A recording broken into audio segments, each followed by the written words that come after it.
Hey, yo, welcome to Debate the Greats. I am Charlie B. James in the building with the Bandit Boys. What's up, my guy? What's up, bro? What's happening? I don't know what's going on with the energy over here, but we are in the building. Um, Let me go ahead and introduce the Don.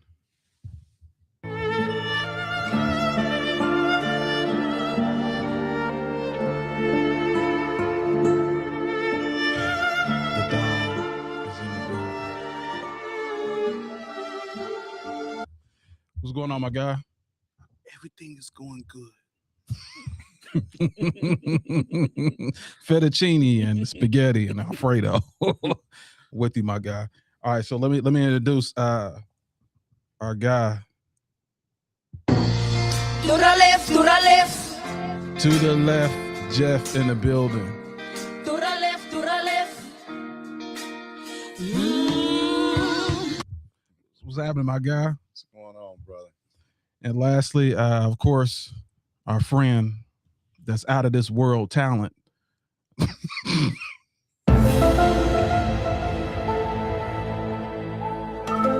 one and only, the Bandit Boys.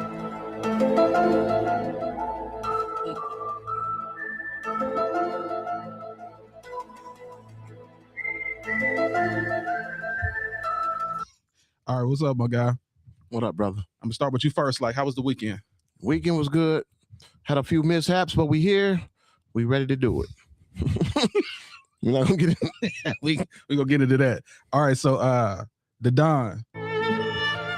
How was your weekend? The weekend was good. Let me tell you. Nah, man, amazing weekend. I'm excited to be here with the fellas. Got some amazing topics today. I'm super excited for today's topics. So I'm ready to get it. Facts. And To the left, to the left. how was your weekend, my guy? Hey man, I can't complain.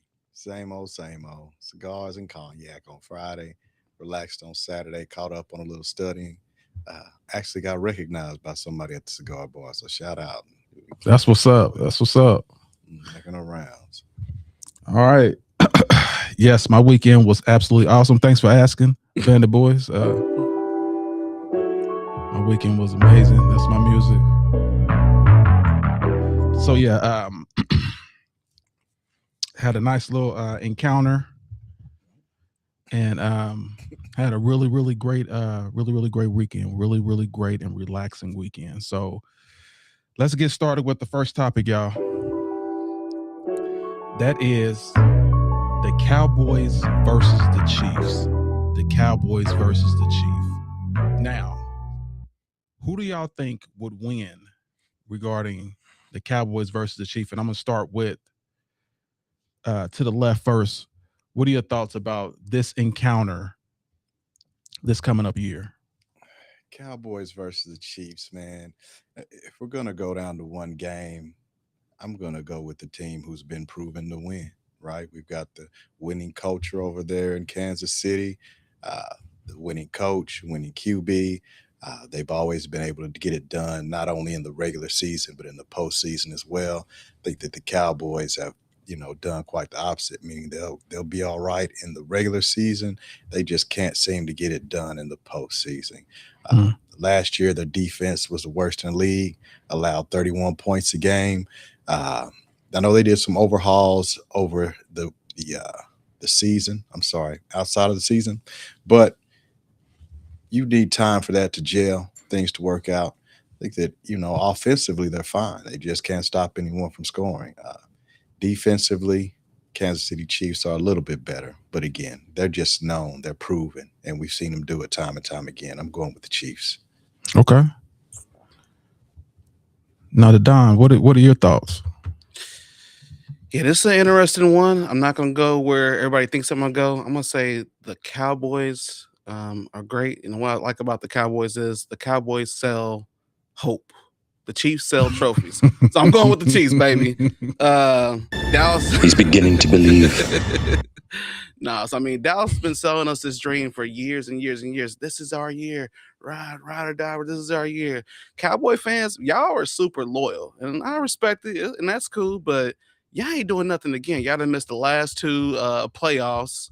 I got to go with my boy Patrick Mahomes, hands down. He is only second to Brady in career wins in the playoffs. He's already been proven Super Bowl champion, MVP multiple times. As long as his knee holds up, which I think he's getting to a good spot where he's going to be more mobile now, coming from this injury. But I got to go with the Chiefs, hands down. Okay. Well, let me just let y'all know about who I will go with regarding KC and Dallas. I will just say this. I want my wife to be like the Dallas Cowboys fans. You guys are delusional and extremely loyal. I don't care what happens. You guys think you're going to win. You're going to win. This is our year. Like, I was hearing this. This is the reason why I put this whole thing up, was because I was like, a Cowboy fan was like, we're going to win this year. I was like, really? I said, do you think you got a better chance than Kansas City? Oh, yeah, we have a better record than them. Delusional. Like, I don't know what is going on, but Dak Prescott haven't shown to win anything. So I don't know why you guys want to hitch your wagon to them, but I get it. It's America's team. But no, they ain't got nothing coming. Definitely KC for me. So what are your thoughts, Bandit Boys? You got great leadership with Kansas City with Andy Reid. You can never go wrong with him. You know his pedigree. And Patrick Mahomes, that's like Batman and Robin. Mm. So, and they're proven, like, they always consistent contenders. What is it? They always win the division. I mean, if you always win in the division, you always got a chance. So, Dallas, everything looks good. It's like the Lamborghini driving through the ghetto, but the dude got $2 in his pocket. He spent all his money on the Lamborghini. All his life savings. We got $2, nowhere to live, but he has hope. He's gonna find an apartment. So that makes a lot of sense. You got a Lamborghini, you ain't driving, and you don't have, you're in an apartment. Okay, that makes a lot of sense. But yeah, we got to go with what's proven. Kansas City all day. Although Dallas looks good, it's just always look good. It's America's team. So yeah, we got to go with. Got to be smart about that one. Yeah, I'm definitely with you. Yeah, sorry, Cowboy fans, but I guess the next question was, with the roster that they have,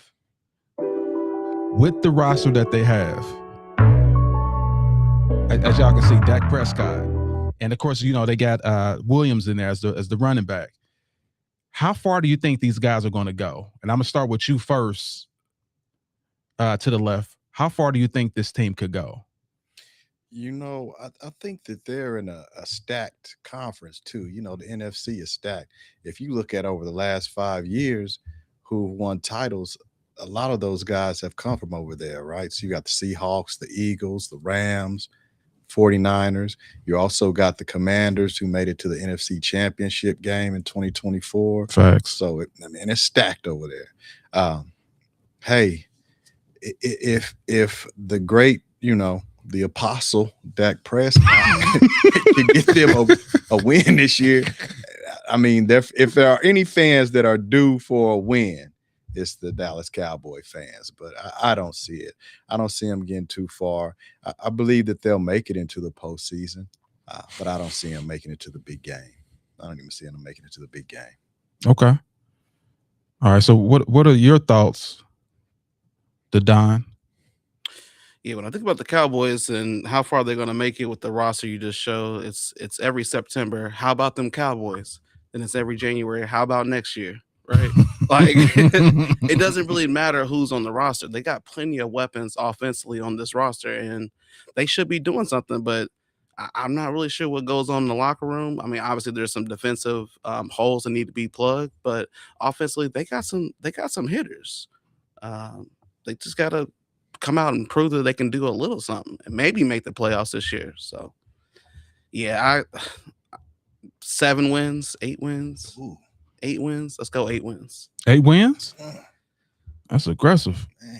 Okay, but I will. The roster does look good. Mm-hmm. It looks dangerous, but like I said, it's always one of those hopes. It's like, a guy that has a dad that never came home for Christmas, but he keep writing you and saying, "I promise you, I'm be there, son. I promise you, this is the Christmas." Never show up, but that's what the Cowboys remind me of. Like, son, I promise you. You remember like Will Smith? Fresh Prince. Oh, the Fresh Prince was dad. Like, all right, all right. No, I'll be back. I'll come. Oh, all right. That's what we're looking at. Like, so, but let me hear your thoughts, Bandit Boys. Well, like to the left, Jeff said they are in a brutal NFC East conference, so that says a lot. With like I said, it always looks good, but we have yet to cross that platform. You know what I mean? We still building when we shouldn't be building. Every year, Jerry Jones got a new team. Superstars. He's paying CeeDee Lamb way too much money to not do nothing. So I mean, he's like a Deshaun Watson receiver. I don't know, man. It's not. I don't know. We'll see what happens, man. Dallas is like. Hopefully they figure it out. What's that? What you say to the left? So they like that career student, just always in college, just going. He said they never crossed that platform. They Never gonna graduate. Switch their major every year. Man. This year we got the best quarterback. Oh no! Look at the wide receiver. Yeah, every year. But I will say this about Jerry Jones though. He's not scared to pay that money. He'll definitely pay the money. They ain't going nowhere. He got plenty of it. Yeah, he got plenty of it because that's America's team. At least getting one before he go. Here we go. Dang, dude. I'm just saying. Your name should be weaponized. You killing everybody up in here. You should be weaponized. Anyway. All right, let's go to the next topic. And that is the 96 Bulls versus the 1996 Bulls versus the 2001 Lakers. Who do y'all believe would win? And I'm start with you first to the left. What are your thoughts about the 2001 Lakers versus 1996 Bulls? This is a tough one because both of these teams were really great in their respective years, right? That was the year the Bulls went 72-10. 15-3 in the playoffs. Yeah, the Lakers regular season, it was riddled with injuries. They only won 56 games, but got it together in the playoffs. Only lost one game in the entire postseason. But I'm gonna have to go with the Bulls to get mollywopped. Okay, Shaq was doing the most. There were games. What was the one game? I think it was against Sacramento. He dropped like 40 plus, 20 plus, and had 7 blocks. Yeah, like he was just dominant that year. And the Bulls had Luke Longley at center. And we can go ahead and say they want to throw bodies at him. They damn near had dead bodies. You had James Buddha Edwards. He was on his way out the door, and then John Sally. So they had those older guys, not really athletic, and you had that freak of nature in Shaquille O'Neal, just athletic, right? Dominant, man. I think back then they called him the Black Tornado. He just did a little spin and run to the rim, man. Top tier team. I've heard people speak about when they talk about players like who dominated, and Shaquille is a guy that just, when he was in his prime, there was nothing anybody could do. The only center that really gave him a run for his money was Hakeem. Hakeem was so finessed with it. He had that footwork that he kind of, Shaq was just pure physical dominance. If Shaq would have taken the time to like study the game and learn the game, if he'd have developed a jump shot, man, are you crazy? If he could have dribbled the ball, but yeah, I'm going with the Lakers, man. Shaq averaged 33 and 18 in the playoffs. Then you had Kobe averaging 37 and 6. I think it was a wash between Kobe and Jordan, but Shaq definitely beats out Longley. Give me Robert Horry over Tony Kukoc any day. They win one, and that's Scotty. Scotty versus Rick Fox. I'll give them that. But it was a wash everywhere else. You're looking at like Derek Fisher versus Steve Kerr, Robert Horry over to Kukoc. One other one is Horace Grant going against Dennis Rodman. Mm-hmm. That's a big one too, because the Bulls went and got Dennis Rodman that year. because they lost to Orlando previously without Horace Grant. Mhm. So, yeah, give me the Lakers, man. And I know, yeah, they were 72-10, but nah. Shaq and Kobe, no. Okay, I'm with you. But what was the playoffs? What was their playoff record? The Lakers going through the playoffs. 15-1. There's only 15-1. like 3 teams that have ever lost just one game. There's no team that's ever gone undefeated through the postseason. There are 4 teams that have only lost one game, and one of them was that Lakers team. And when they lost that one game, it was in the championship series versus Philadelphia. So Facts. AI was the one that gave them that win, and that was the only, that loss, and that was the only loss they had. After that, they gave them the gentleman's sweep. Facts. So I'm just, I mean, you can just look the lineup right here. Like Shaq will like triple Longley's his points. As far as like the 2 rebounders, Horace and Dennis, the 2 best in the league at the time. Like, wash. Jordan and Kobe, you know that's definitely a wash. Ron Harper and Ron Harper. Ron against Ron. I mean, this was a younger Ron, but he's actually smarter at an older Ron. So I 100% with you that the Bulls will get bullied because no one is stopping that man in the middle. It's going to take Rodman. It's going to take Pippen and Jordan on both arms to try to get prime Shaq down.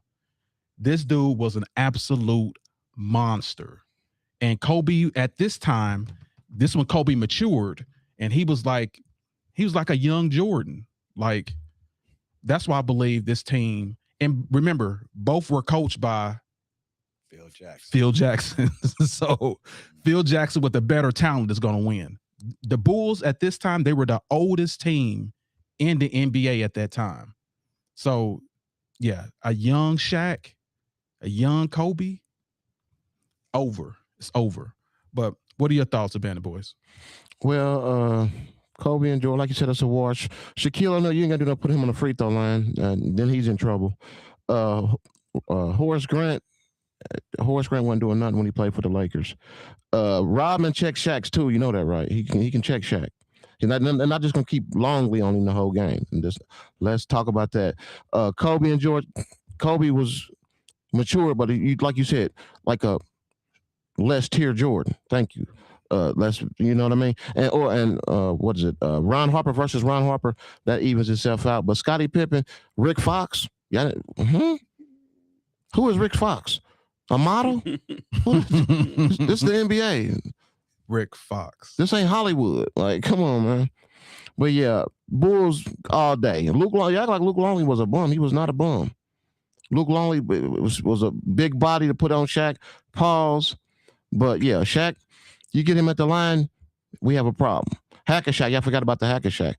And they was doing a lot of Hacker Shacking back then. So yeah, Bulls all day, man. Y'all crazy. I like that Charlie, you brought up that Luke Longley was like a third of Shaq, that Shaq triples him. In points. Yeah. Actually quadruple. So Luke averaged 8 points. Shaq got 33. Even in rebounds, Luke Longley averaged 5. Shaq averaged 18. So he quadrupled the man. Just that's all I'm saying. Top. Scottie Pippen is not that much better than Fox. Who? I'm talking about points wise. I'm not talking about what his production. His production is tremendous. Skills, period. He don't even compare to Scottie Pippen. Do you think that's still going to even out the 3 over, which is with Shaq over Longley? Yeah. Okay. With the Kobe and Jordan wash. Yeah, Kobe and Jordan is washed. Yeah, because actually Kobe averaged 2 more rebounds and 2 more assists than Michael. They averaged the same points. All right, so let me hear about you, Don. What are your thoughts about it? Thank you, AB. So the 96 Bulls are one of the greatest teams we've ever seen before, but no one's really asking the important question. Who in the hell gonna guard Shaq on Chicago? Let's be real. Shaq is one of my favorite and one of the best centers ever to play the game. So for that reason, I gotta go with the Lakers. What? I'm going with the Lakers. He's beginning to believe. No, the 2001 Lakers. He's beginning to believe. So I mean, I gotta agree with everything you guys are saying. So Rodman is one of the greatest defenders, one of the greatest rebounders of all time. But he was 6'7", 210, 220. Shaq was 7'1" and 300 pounds, entering his most physical, dominant era we've ever seen before. Like, yeah, Hack and Shaq was a thing. This Shaq was just going and won it and missed his free throws. Like, Yeah, you only got 6 fouls. You only got 6 fouls. So I mean, everybody gonna foul out. I mean, so I think that even if they put Longley down there, I mean, what are they gonna do? Double team the whole entire game, and what does that do? That's gonna let Kobe, who was already scoring 30 points at the time in the playoffs, excel. Was he gonna score 50 a night? Right? Facts. I mean, so realistically, yeah, I gotta go with the 2001 Lakers for that reason. I think the Jordan versus Kobe and with these errors is pretty much a wash, but they got a double team down low. I mean, I gotta go with the Lakers, unfortunately. Man, So very proud of you today. He's beginning to believe. yeah, so dramatic. Yes, absolutely, 100%. Like, there's no way you can't. Shaq and Kobe is on the team, bro. Like, Shaq and Kobe, Yeah, in their prime, If you and you watch got it, Phil. Like, yeah, man, you watch. It's still a some hypothetical at the end of the highlights, day. We'll never know. There's not too many teams that could have beat that 2001 Lakers team. that's what I'm saying. That's what I'm saying. But shout out to Wes for thinking of this idea of all these championship teams going against each other if they had a chance. He's not here today. He's eating dinner with the family. But salute my guy. And I look, think you just forgot to charge his meta glass. that's where he was getting all his information from. But anyway, Jesse Wade Brown in here. What's good? Said Jordan is the GOAT. He is basketball and why everyone wants to be like Mike. Word, I hear you, Jesse. Jesse Wade Brown, JRB. He said, he also said the Cowboys. Cowboys is trash. Man, that He said they need a QB. Right on, right on. Even the apostle. I mean, that's what you would need for them to win. Obviously, they had a bet going on who would win, the New York Knicks or the Cowboys. I think we found out who won that bet. They are never gonna win again. Anyway, so we're gonna go to the next topic. The next topic in the building is the negatives regarding LeBron James. I want to hear the negatives regarding LeBron James. So we're gonna start with number one hater.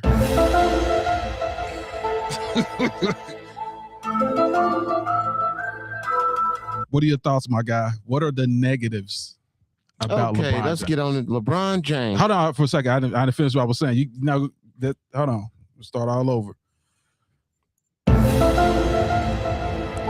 What are the negatives of Bandit Boys regarding LeBron James? Let me hear it. Really not a hard-nosed defender. Doesn't always step up and guard the other team's best player. Flops multiple times during the games. Doesn't really have a go-to move outside of a fast break dunk. I'll stop there.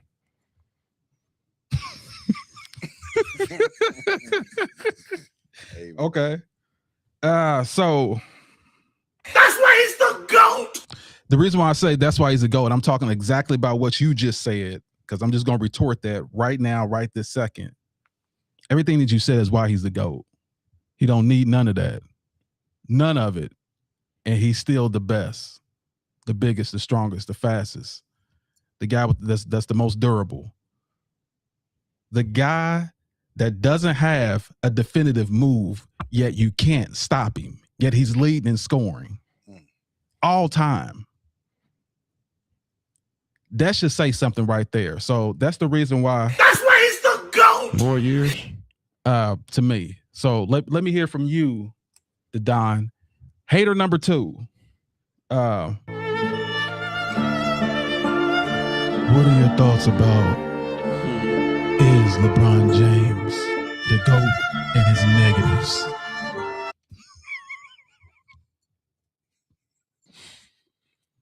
Ready to get it? All right, Joe. So you guys have come to the Don for the truth.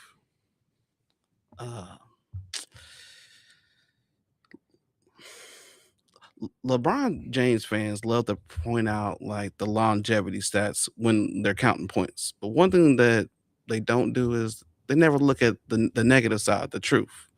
All these missed field goals, all these missed threes. I mean, he's got endless amounts of losing records that nobody wants to talk about.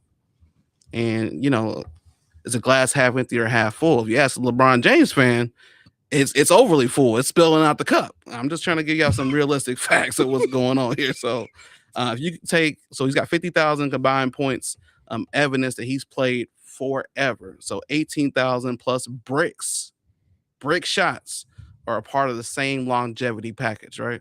So we're talking about the pros and we're talking about the negatives, right? He's got 3,100. Please cite your source.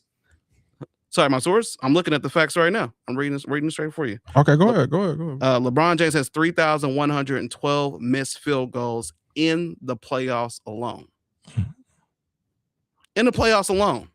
That's more than the Washington warm-up since they don't ever make the playoffs. So he shot, 31.7% from three, 73.7% from the line. He's averaging 20.9 points. This is last season we're talking about. So there's a bunch of negatives we can go down the rabbit hole. This guy never is going to play more than 60 games, as you guys can see. So of course he can play forever. He's only played 82 games one time out of 23, going on 24 years, and you can't expect him to play 82 games this year, right? Because he's old, as you guys are saying, right? If he's that old, you just need to retire. Get up out the league and retire. Stop making excuses for a grown man. That's what y'all need to stop doing. He's old. You shouldn't have to do that. Took a $46 million pay cut just to try to be on a championship team. That is diabolical. It's not about the money. He's a billionaire. No, you're embarrassing yourself. That's what you're doing. Get out of here.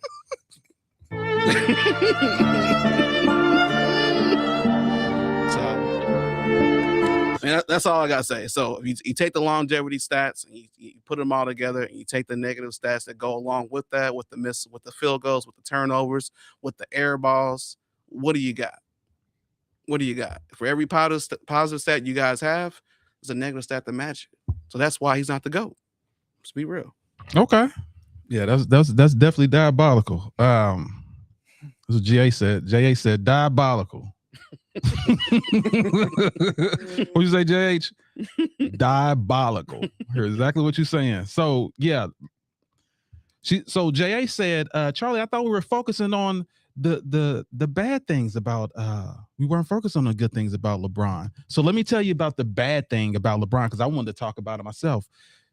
The bad thing about LeBron, he leads the league in missed shots in the career. I'm sorry, not missed shots. I mean turnovers. He leads in turnovers. That's a fact, right? Also, the people that played 20 years were Kobe, Carter, Jabbar, like usually big men and people that don't handle the rock.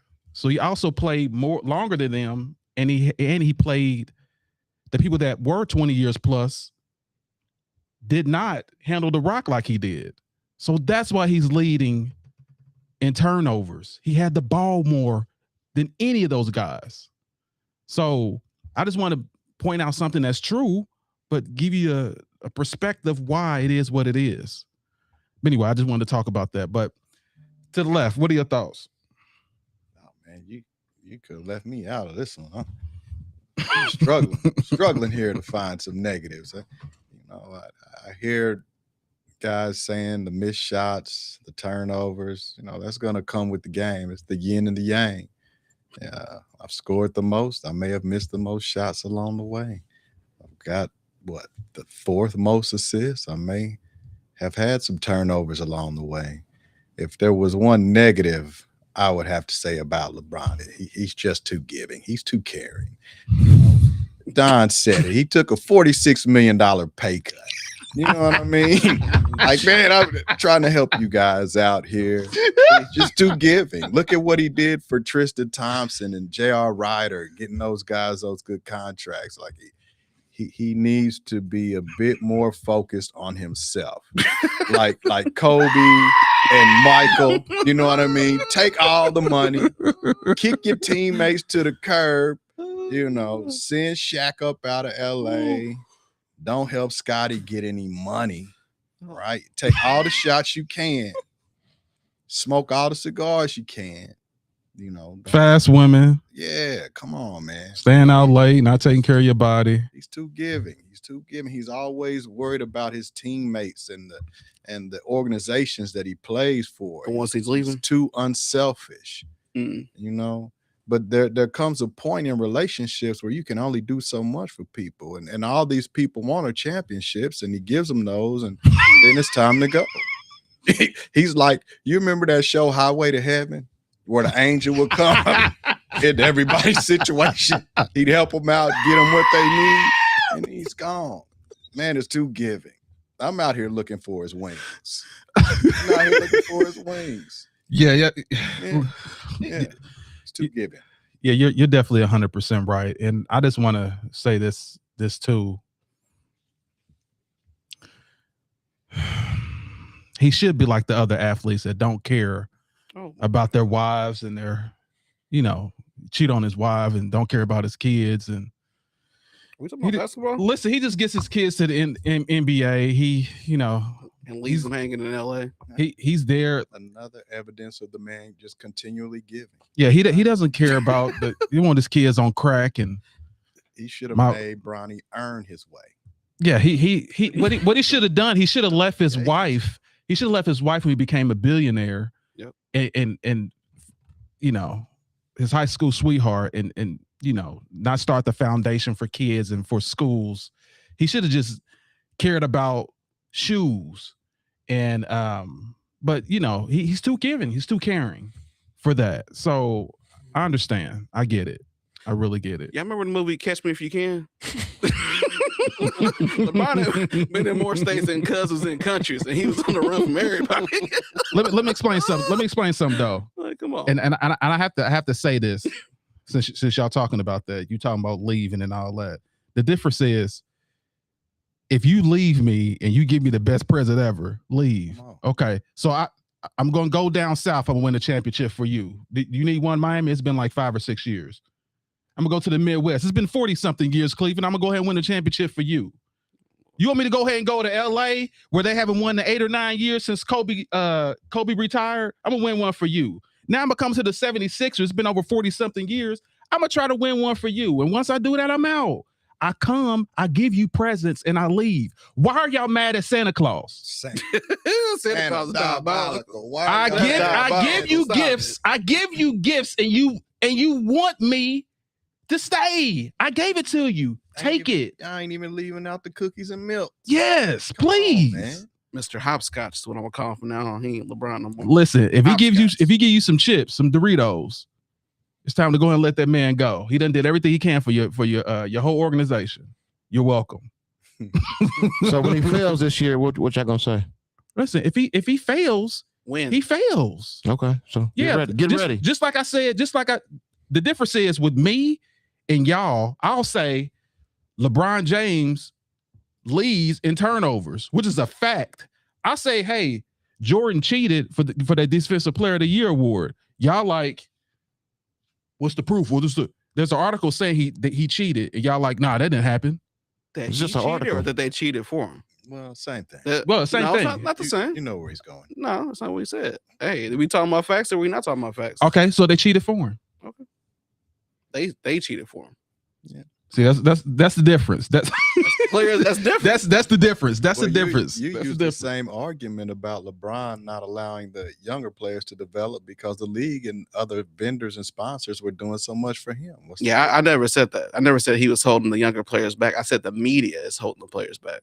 Okay, J.A. says something right here. She said, come on, Charlie, now Michael has opened up medical facilities that are absolutely free for people in North Carolina. Here's the difference with Michael Jordan and LeBron. Any social issue that happened When all those people was getting killed, when Rodney King was going on, Michael Jordan said nothing. LeBron's going to say something. And another thing about Jordan, they said, hey, what are your thoughts about the Republicans? And he said, I don't care. They buy tennis shoes. I don't care who it is. What about the Klan? They buy tennis shoes. I don't care. He's a capitalist. LeBron James is not like that. He has a soul. That's all I have to say. And those medical facilities were giving out unverified COVID vaccine. How much longer? I'm about to report y'all. How much That's all I longer? know. I'm about to report y'all for saying that. I got too much sauce. Hold Go on, ahead dog. and read them all. How much longer you gonna have a soul? Oh, Lord. Here we go. Play the music. Listen, I'm about to say I see exactly why we gave you this music. Unworldly.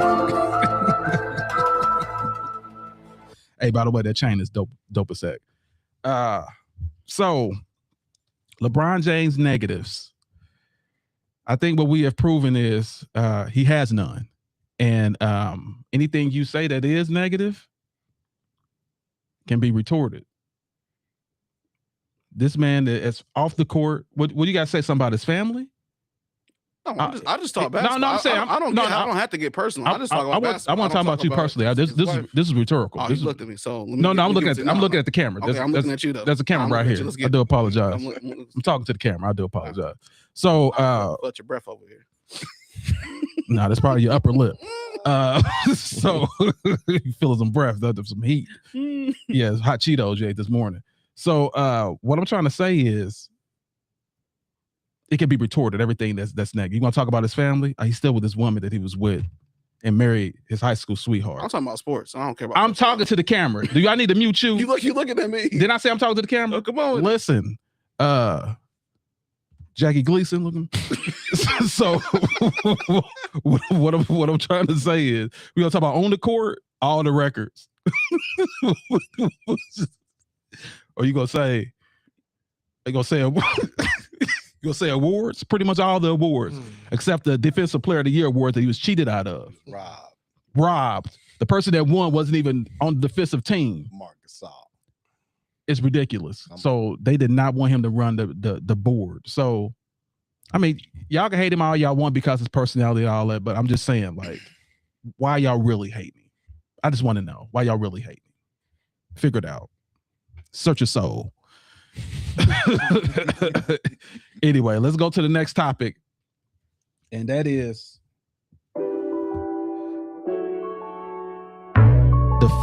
what is your favorite comeback? What is your favorite comeback? This is a player that came back. Who is your favorite? So I'm going to start with me, number one, and mine is Reggie Miller from the Pacers.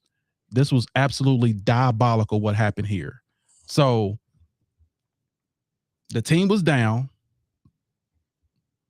First game in the playoffs, they was trying to make a statement. Reggie Miller scored 8 points to beat them in game one. This is 1995 Eastern Conference semifinals, playing for Indiana. So he stole the ball, shot a three. No, I'm sorry. He shot the three first. Then he stole the ball and shot another three, which gave him 6. Then down the floor, they end up fouling Starks. Starks could have won the game. All he had to do was hit 2 free throws. He missed both of them. And then they end up fouling Reggie Miller. Reggie Miller shot the free throws, and they end up winning by 1. And that's when he did the famous, let me show you this. He did the famous sign, which is the choke sign. And that's what started everything. And he pointed at Spike Lee and was like, so this is forever be etched in my mind because I thought the game was over. And back then, number one, these were both of my teams, Indiana and New York. I love New York and I love Indiana. I didn't care who won, but this game was like, I was like, the Pacers about to win this one. So, Bandit Boys, what are your thoughts and who do you have? I got Tracy McGrady, famously scored 13 points in 35 seconds on December 9th to rally the Houston Rockets from a 10-point deficit and to beat San Antonio 81-80. That's a lot of points in 13 seconds. Mhm. 13 points, I mean, in 35 seconds to win the game. Like, wow, that's crazy.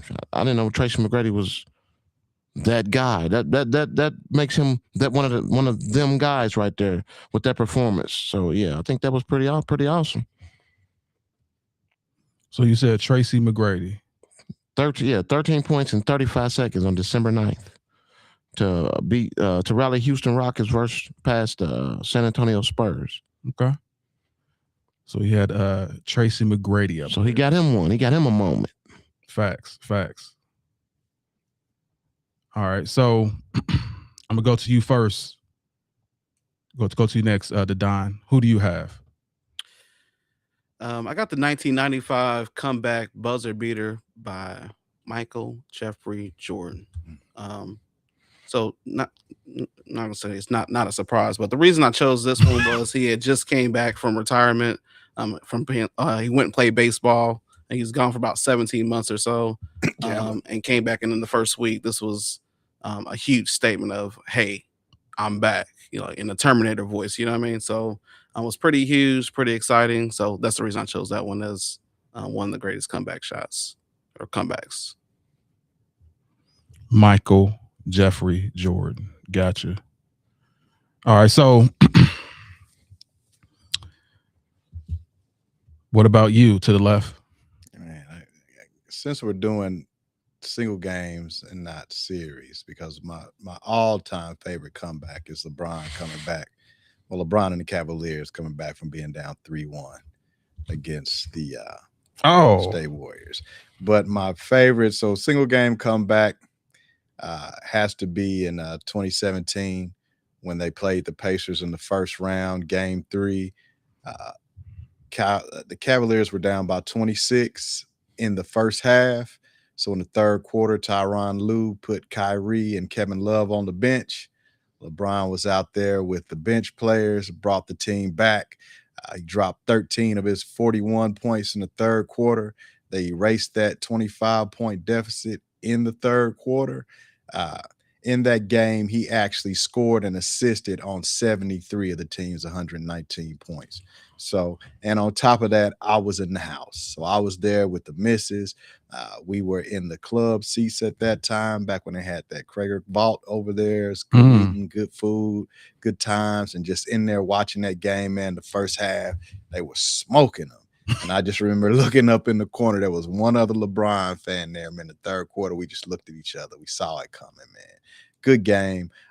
And Kyrie even said at the end of the game, right, that he still amazes him, right?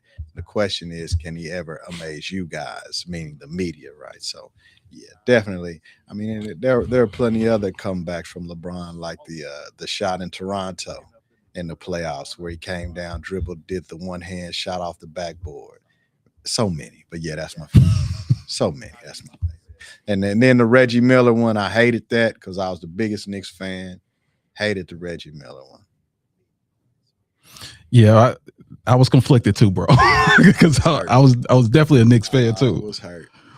Yeah, I was definitely conflicted, but it was a great moment. Great moment. Yeah. So greatest comebacks, and all those were fantastic. So let's go to the final topic, and that is Ali versus Norton. Ali versus Ken Norton. What are your thoughts? And I'm going to ask you first about the fight, because I know you're very opinionated on this. What are your thoughts about the fight, Ken Norton against Ali? It was kind of sad to watch. Ali's a huge hero of mine, on the boxing stage. And to see him just get brutalized like that and change his whole fight, the way he fights right in front of you, it didn't look good. It was like when Tyson got knocked out. Like it was just looking bad. Like it wasn't even Ali. He was, and you could tell he was later in his career because he wasn't as fast. He wasn't his movement wasn't there. Like he was fighting Ken Norton's fight and he got obliterated. Like, and it went the distance, but Like I say, he ended up with a broken jaw. I don't know what round, but I did see him messing with his jaw at the end of the fight. So I don't know what round it happened, but it was definitely broken. But yeah, he just got brutalized, man. It was just hard to watch the icon Ali, Muhammad Ali, just get beat up like that. I mean, he hung in there. He held his own, but you could just see he wasn't himself. But it was a good fight, but it was definitely hard to watch. Yeah, that's the broken jaw right there, was him holding his jaw. So my thoughts regarding the fight was Ali was definitely not himself. I don't know what it was, but he definitely wasn't himself. Ali wasn't fighting on his toes, because usually he's on his toes. He's dodging punches, like he's ducking these. But Norton but one thing, Ali always had problems with brawlers. He always had problems with brawlers. But Kid Norton was actually a taller brawler, which he fought with and come bring his jab up from the bottom. Like Ali had problems with those sluggers. And if you're not standing on your toes like Ali usually does, he doesn't have a chance. Like, he's not a flat-footed boxer. This time he was flat-footed and trying to box and got his jaw broken by a hard hitter. If you're a slugger, you're going for the body, you're going for the head. Like, and Ali was talking crazy. If anybody knows this about this fight, he was talking crazy to him. Mouth was open and got hit. And that's what hurt his jaw. That's what what broke his jaw. You can tell, like, it was hurting from the beginning. So even the announcers were saying, hey, it looks like he has a chipped tooth or something. No, his jaw was broke. Ali wasn't talking no more after that second round because it was like, listen, he opened that mouth and was talking whop. And that's when when your mouth is open and you don't have that tense, knocked it right out. And that's what broke his jaw. So this fight was in San Diego, and it was March 31st, 1973. They did fight 3 times. We're only talking about this one fight first. We're going to go into the others too. But this first fight, Kid Norton was pretty much an unknown boxer, and he came from nowhere. But he had this style, and he was a slugger, and caught Ali on a bad day. And one thing that I loved about Ken Norton went to the body. He started with the body work, and then Ali couldn't move anymore. Like, once you take away that, you hit that body, so the legs are gone. So now he can't move like he used to. And when he tried to move, it was already too late. You're already too tired. You're already too bruised. So he had a broken jaw and he lost. Howard Cosell was like so amazed. He was like, oh my God, I can't believe this dude lost his fight. This is crazy. But this is one of my favorite fights because, like I said, Kid Norton came out of nowhere. And then number 2, my uncle fought Ken Norton, but he lost. But he did fight Ken Norton. So this is why, and what he used to always tell me, like, I fought Ken Norton. I'm like, who's Ken Norton? Then I did some research. I'm young. Started doing research. Was when I started boxing, it was like, oh, Kid Norton was a beast. So yeah, this is one of my favorite fights because of that. And Ali, avenged everything, but it told him to shut his mouth if you're fighting someone as a brawler. And I don't think he did it anymore after that. But we'll go to the next person. That's you to the left. What are your thoughts regarding the fight? Yeah, looking at the fight, I'm with the Band of Boys, right? It's just like, it was rough to see.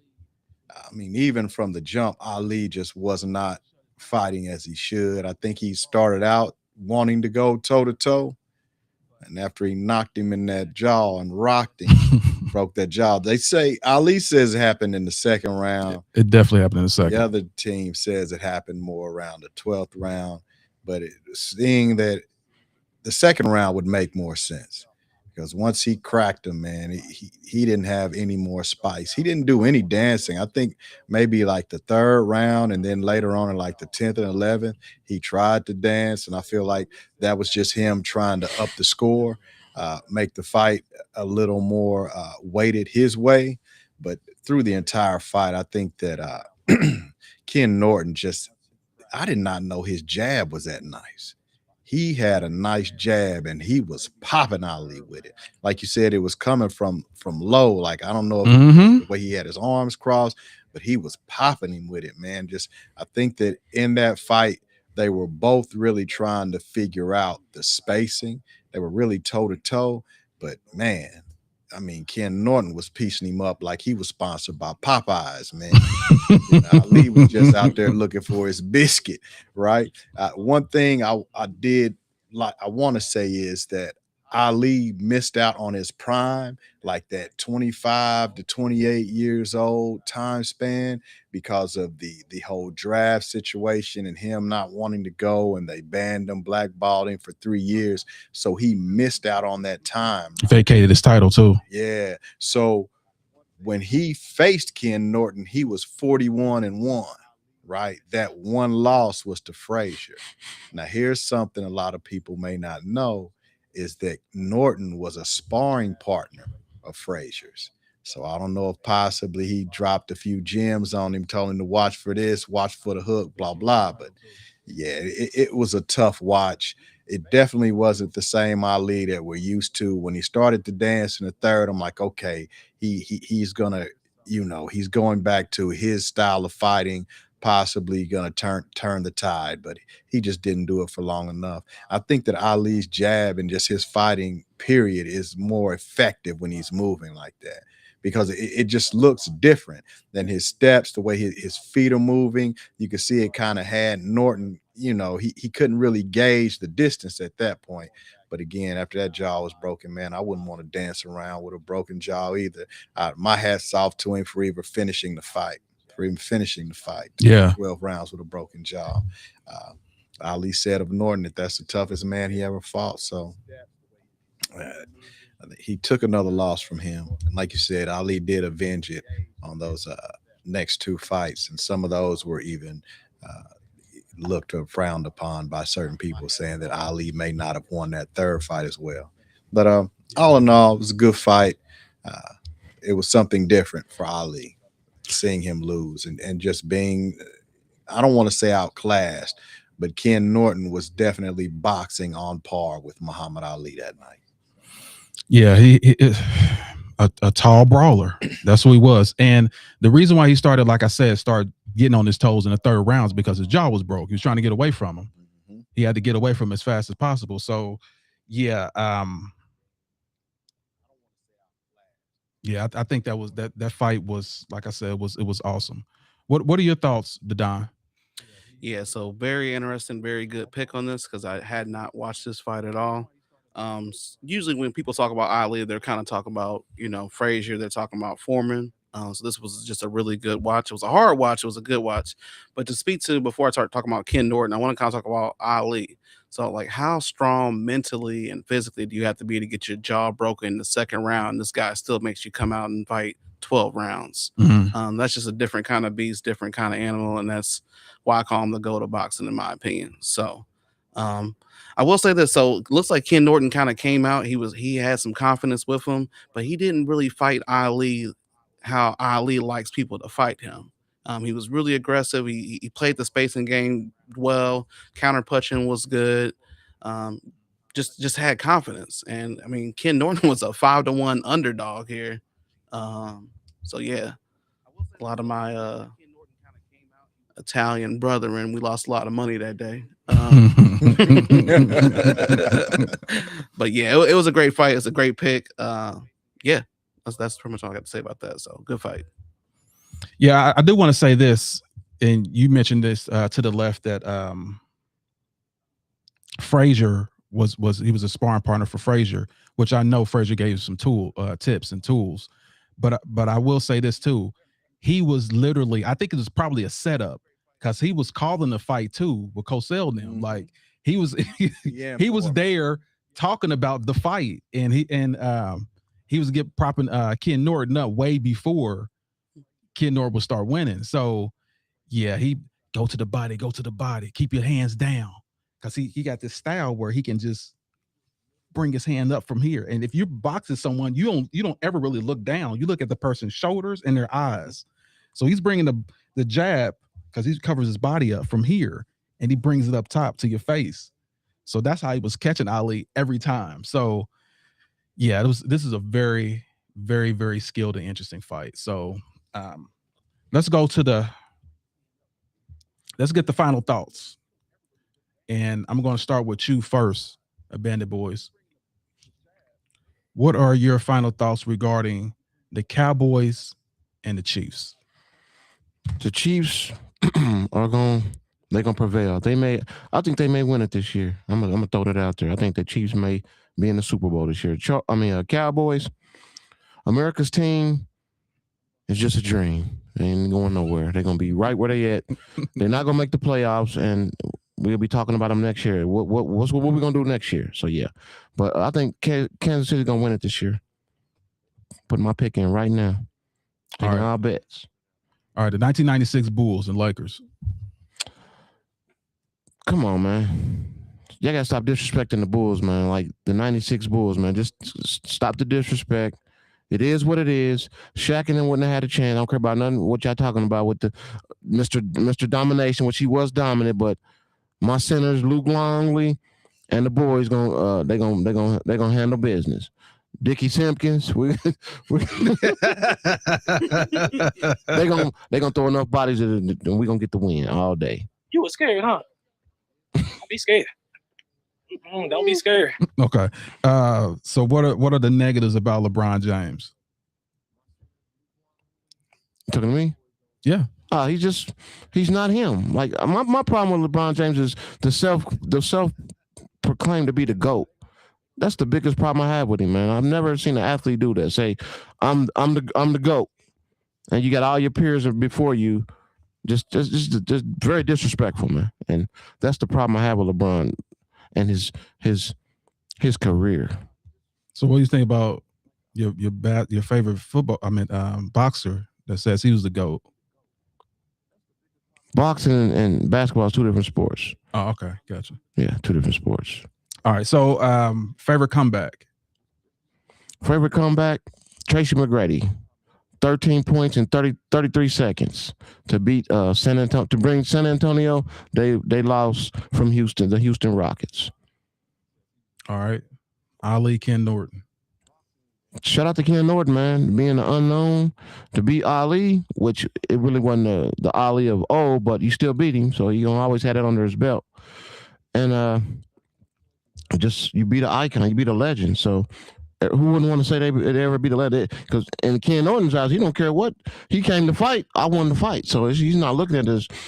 I don't care what Ali it was. I broke his jaw and I beat him. So got to shout out to him. Facts. Right on. All right, so let's go to you, Don. Let's start with the first one, which is for your final thoughts.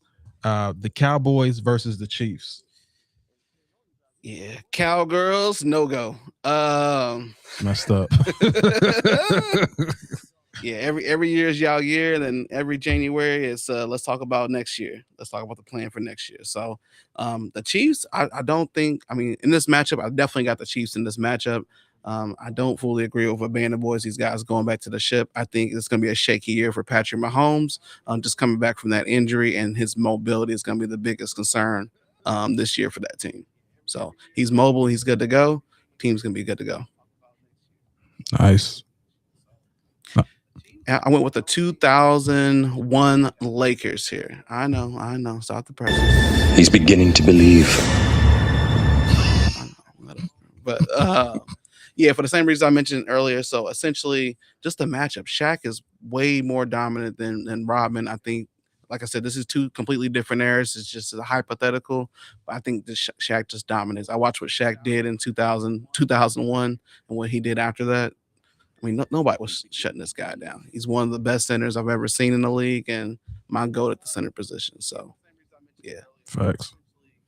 LeBron James, yeah, we talked about that. We talked about, the longevity stats, but for every longevity stat, there's a negative stat to go along with it. Catch me if you can. He's on the run. Man's on the run. You're going to try to play in 10 teams, break an NBA record for that too. We just chasing everything. I played on 10 teams. Went to the finals 10 times. Like, come on, man. Like, come on. But yeah.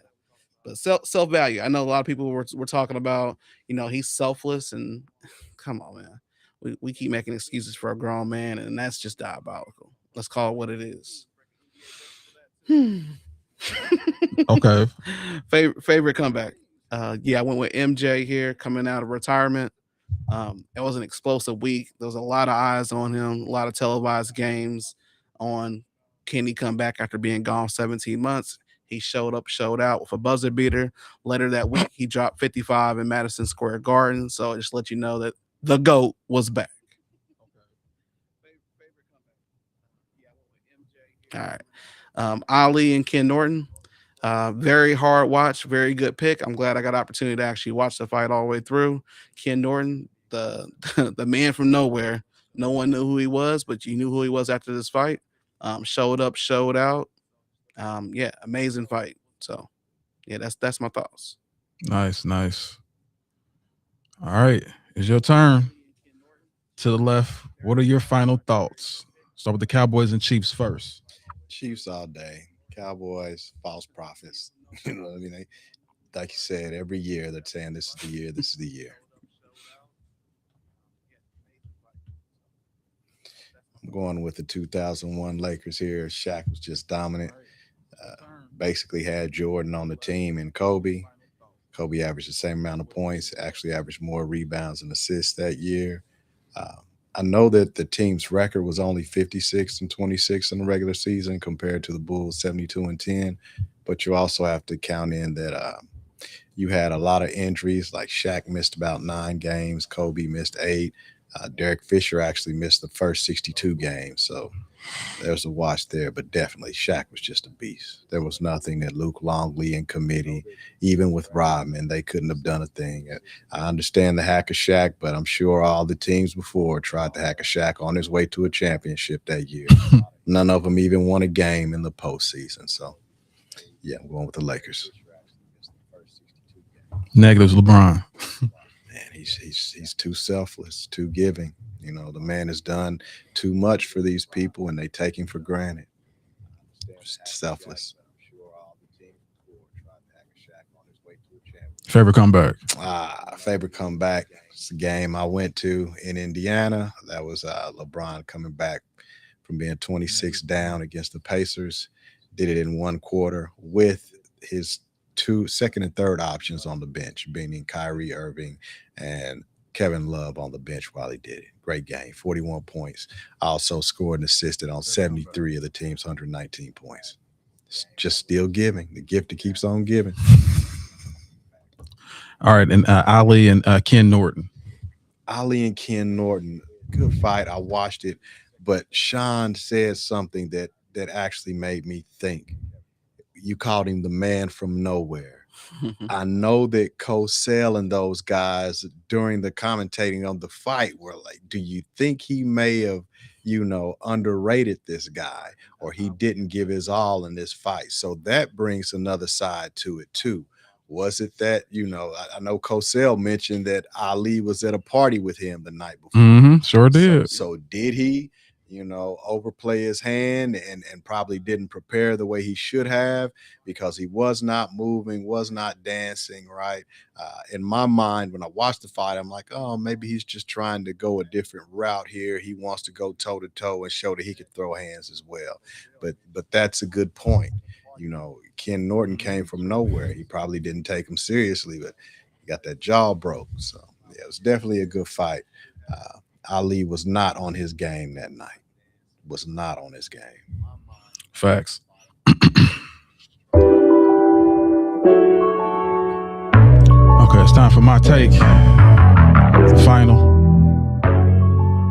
boss. Pay the cost. All right, so the Cowboys and the Chiefs, the Cowboys are like plan B. Plan B. That's, the pill that you take to let the baby go. Literally because they are killing dreams.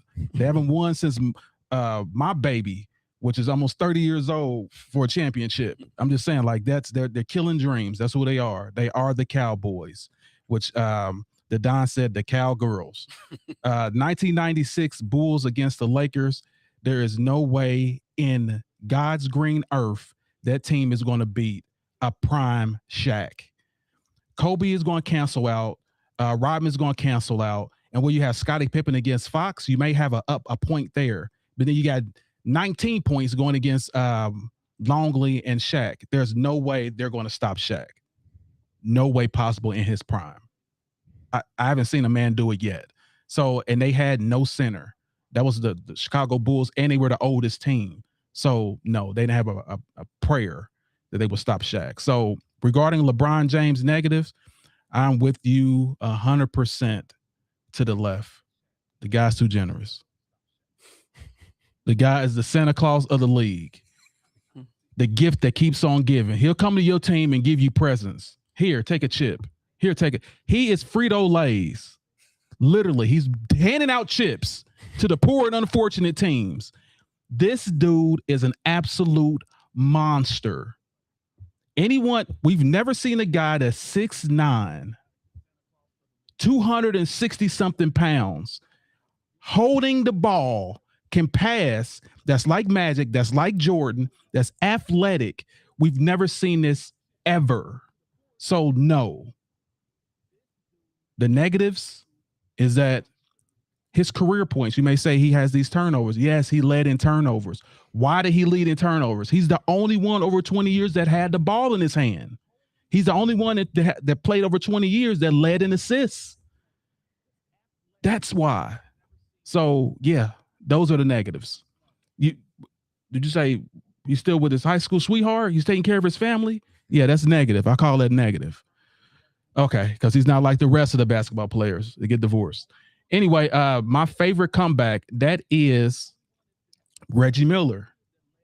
Like, literally, I was conflicted. They were both my teams. But when Reggie Miller hit that shot and John Starks choked on those 2 free throws, oh, my God.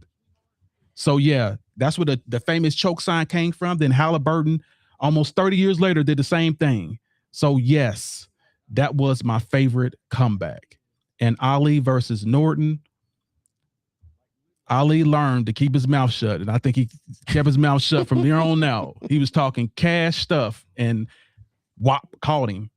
And like I believe he wasn't 100%. I mean, everyone saw it that saw the fight. He wasn't hopping on his toes. He wasn't as fast reflex. Like, I think he was at the party and got a little lit and thought, this guy's a chump. I'm just going to didn't take training camp serious. I'm just going to take my time with this guy. He's nothing. I'm going to break him down. And guess what happened? He was hitting him with shots that he didn't see coming.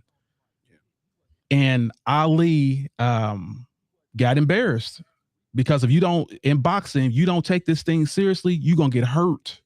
And guess that's exactly what happened. First time ever he got his jaw broken, ever. So, yeah, this was one of these cautionary tales that if you're going to fight, come to fight. So that is the final thoughts. Let's go ahead and get the clouds going. Let's go and get the clouds going. Of course, we have our Bandit Boys in the building.